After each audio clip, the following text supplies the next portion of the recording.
You will hear a woman phoning a friend to get information about a job agency. First, you have some time to look at questions 1 to 5.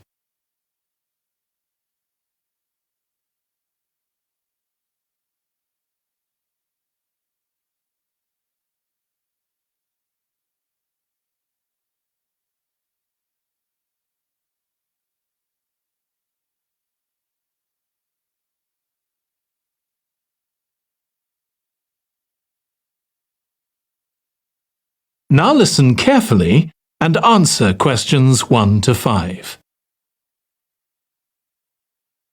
Hello, William. This is Amber. You said to phone if I wanted to get more information about the job agency you mentioned. Is now a good time? Hi, Amber. Yes, fine. So the agency I was talking about is called Bankside.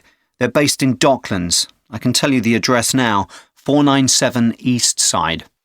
OK, thanks. So is there anyone in particular I should speak to there? The agent I always deal with is called Becky Jameson. Let me write that down. Becky Jameson. Jameson.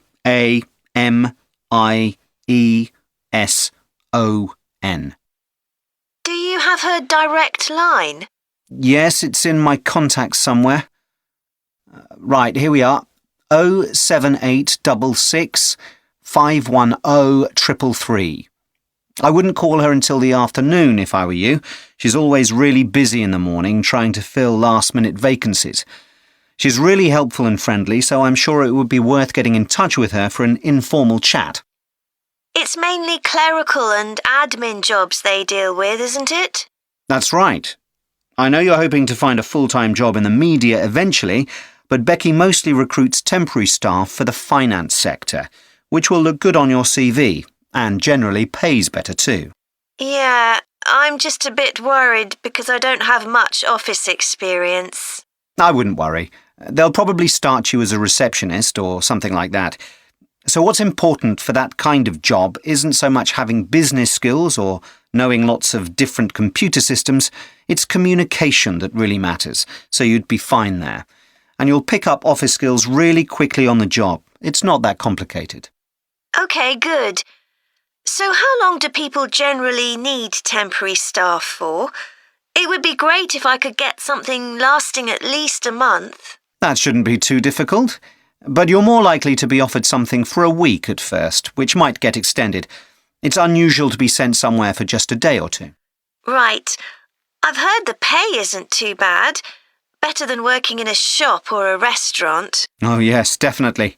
The hourly rate is about £10, $11 if you're lucky. That's pretty good. I was only expecting to get £8 or £9 an hour.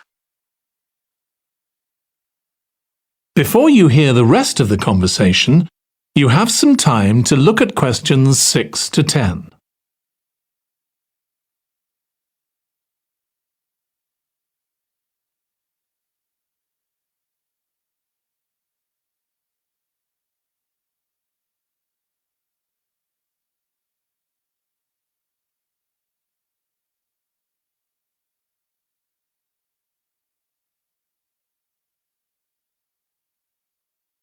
Now listen and answer questions 6 to 10. Do you want me to tell you anything about the registration process? Yes, please. I know you have to have an interview. The interview usually takes about an hour, and you should arrange that about a week in advance. I suppose I should dress smartly if it's for office work. I can probably borrow a suit from Mum. Good idea. It's better to look too smart than too casual. Will I need to bring copies of my exam certificates or anything like that? No, they don't need to see those, I don't think. What about my passport? Oh yes, they will ask to see that. OK. I wouldn't get stressed about the interview, though. It's just a chance for them to build a relationship with you, so they can try and match you to a job which you'll like. So there are questions about personality that they always ask candidates, fairly basic ones, and they probably won't ask anything too difficult, like what your plans are for the future. Hope not. Anyway, there are lots of benefits to using an agency. For example, the interview will be useful because they'll give you feedback on your performance so you can improve next time. And they'll have access to jobs which aren't advertised.